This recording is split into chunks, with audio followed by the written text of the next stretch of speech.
예, 여러분 안녕하십니까? 여러분 방어작용 파트 정리 지금부터 빠르게 한번 해보도록 하겠습니다. 간단한 것부터 해보죠.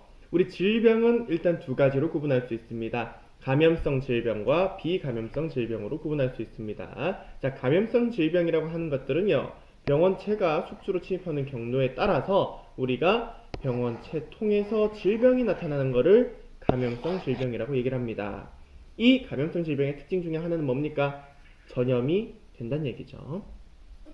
비감염성 질병은요, 병원체 없이 나타나는 질병을 우리가 비감염성 질병이라고 얘기를 합니다. 생활 방식이나 환경, 유전 등의 원인으로 나타나게 되는 건데, 네, 고혈압, 당뇨, 일부 암들이 이 비감염성 질병에 해당하겠습니다. 그 다음 여러분들 알아야 될 게 있습니다. 뭐가 있냐? 밑에 보시면요, 질병을 일으키는 병원체와 질병의 구분해가지고 나와 있습니다. 우리 알아야 되는 병원체는 5가지입니다. 이 5가지 표를 통해서 정리를 해놓은 것도 있지만 각각의 특징들 한번 읽어보면서 정리해 보도록 하겠습니다. 첫 번째, 바이러스라고 하는 애들부터 보겠습니다. 바이러스. 자, 바이러스라고 하는 애들은요, 보시죠. 세균보다 작습니다. 그리고 살아있는 숙주세포 내에서 증식 후에 방출이 되고요. 항바이러스제를 이용해서 치료를 하게 됩니다. 감기, 독감, 홍역, 소아마비, 에이즈 등이 이 바이러스 질병에 속합니다. 세균은요, 분열법, 이분법 등의 방법으로 번식을 하고요. 핵이 없는 단세포 원핵 생물입니다. 우리 여기서 기억해야 되는 건 바이러스는 생물이 아니에요. 근데 세균부터는 생물입니다. 알겠죠? 세균은 생물이다. 모양에 따라 동그라면 구균, 길쭉하면 간균, 이선균 말고 나선균 되겠습니다. 나선균. 느끼했죠? 잠 좀 깨시라고요. 나선균으로 분류를 할 수 있습니다. 대부분 인체에 무해하나 일부 세균은 감염된 생물의 조직을 파괴한다 라는 걸 기억을 해주셔야 됩니다. 인체에 무해한 세균 있나요? 네, 여러분들 장에도 많은 대장균이 대표적인 예입니다. 결핵, 세균성 식중독, 세균성 폐렴 등이 이 세균성 질병에 해당합니다. 원생생물 보겠습니다. 원생생물. 자, 이 원생생물은요, 우리 동물에 속해요. 동물에 속하죠. 세포 단위로 있는 동물이라 보시면 되겠습니다. 어쨌든 이 원생생물은요, 핵을 가지고 있는 진핵생물입니다. 핵을 가지고 있고요. 다음에 대부분 이 몸 안에 들어와 가지고 자가 증식을 통해서 이렇게 몸을 장악하게 되고 그리고 질병을 일으키게 되는데, 우리는 알아야 되는 병이 여기에 이제 두 가지가 있습니다. 말라리아와 아메바성 이질, 이 두 가지 질병을 알고 계시면 되겠습니다.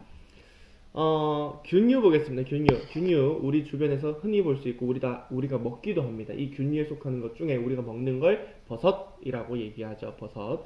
자, 핵을 가지고 있는 진핵생물이면서 얘는요, 항진균제, 우리 무좀약이 항진균제입니다. 무좀약 통해서 무좀을 치료하는 것, 이런 항진균제로 치료를 하게 됩니다.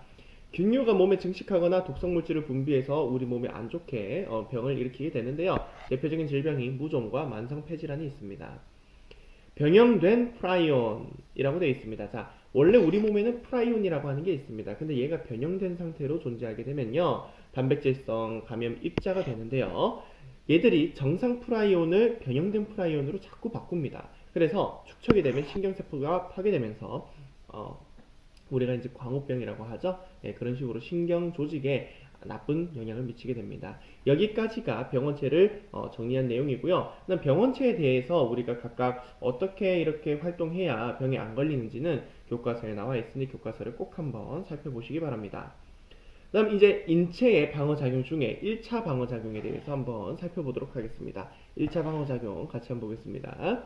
자, 1차 방어작용은요, 우리가 병원체의 종류나 감염 경험이 있든 없든 상관없이 신속하게 반응이 일어나는 것을 1차 방어작용이라 하는데, 자, 한번 적어볼까요, 선생님이랑? 수업 시간에 계속 적었던 거예요. 네, 어떤 걸 적냐면요, 1차 방어작용은 선천적이다, 후천적이다? 선천적이다. 그리고 얘는 선천적이면서 특이적이다, 비특이적이다? 비특이적이다, 가리지 않는다 라는 말을 했습니다. 이 선천적 방어, 비특이적 방어에 속하는 게 대표적인 게 피부와 점막이 있습니다. 피부와 점막. 이 피부와 점막을 선생님은 물리적 방어라고 얘기를 한번 했었고요. 화학적 방어라 해가지고 몇 가지 정리했었는데 기억이 나시나요? 그렇죠. 피, 땀, 눈물 빼고. 그렇습니다. 침, 땀, 눈물. 자, 침과 땀과 눈물. 얘들의 라이소자임이라고 하는 게 있습니다. 라이소자임. 네, 글자가 좀 개판인데 알아볼 거라 믿고 넘어가겠습니다. 라이소자임이라고 하는 게 항세균제 역할을 하죠. 그래서 항균제 역할을 해서 우리 세균을 성장하지 못하게 파괴시키고요. 그 다음에 얘 말고 위액이라고 하는 게 있었죠. 위액. 네, 위액에는 HCl 뭡니까? 염산이 있어서 음식물에 있는 세균을 다 녹여버립니다. 죽여버린다는 얘기죠. 기억을 해주셔야겠습니다. 그 다음 피부 보시면요. 병원체가 침투하지 못하게 하는 물리적 장벽이고요. 피부에서 분비되는 땀과 지방 같은 산성 성분과 라이소자임 성분은 세균 증식을 억제하고요. 점막은 피부가 없는 부위, 눈, 코 속, 소화관, 호흡기 등에 존재하고요. 항생물질을 포함한 점액을 분비하고요. 위는 위산을 분비해서 병원체 제거하고요. 여기까지 정리를 하면 1차 방어작용 다 끝난 것 같습니다. 그런데 우리가 아직 정리하지 않은 부분이 있죠. 뭡니까? 그렇습니다. 염증 반응입니다. 염증 반응 같이 한번 보시죠. 네, 염증 반응입니다. 염증 반응. 염증 반응에서는 우리가 알아야 되는 세포들이 몇 종류 있습니다. 첫 번째, 대식세포와 수지상세포가 있습니다. 얘들은 식균작용을 합니다. 우리 몸 곳곳에 다 퍼져 있다 했죠? 그래서 우리 몸에 있는 1차 방어 중에 가장 중요한 게 뭡니까? 네, 그렇습니다. 피부입니다. 피부. 일단 이 피부가 장벽 역할을 해가지고 다 막아주게 되는데요. 이 피부를 뚫고 오는 애들을 대식세포와 수지상세포가 뇽뇽뇽 맛있게 먹습니다. 가리지 않고 다 먹어요. 세균이든 바이러스든 간에. 그래서 이렇게 식균작용을 통해 가지고 항원을 제거를 하게 됩니다. 그런데 상처가 깊게 나게 되면 굉장히 많은 양의 그렇죠. 병원체 항원이 들어오게 되겠죠. 이렇게 들어오게 되면 염증 반응이 일어나게 되는데 거기에 관여하는 세포 중에 하나가 바로 여기 나와 있는 비만세포가 되겠습니다. 이 비만세포는 히스타민이라고 하는 물질을 분비하게 되죠. 이 히스타민을 분비하게 되면 주변 혈관, 여기 밑에 보시면 주변 혈관이 원래 있던 것보다 부어오른 걸 볼 수 있습니다. 그렇죠. 혈관을 확장시켜가지고요. 백혈구가 빠져나올 수 있게끔 도와주게 됩니다. 뒷부분에서 다루지만 이 비만세포는 알레르기 반응에도 관여하게 됩니다. 자, 그럼 염증 반응 천천히 한번 같이 보겠습니다. 병원체가 피부나 점막을 뚫고 몸 안에 침입해서 열과 부어오름, 붉어짐, 통증이 나타나는 반응을 우리가 염증 반응이라고 합니다.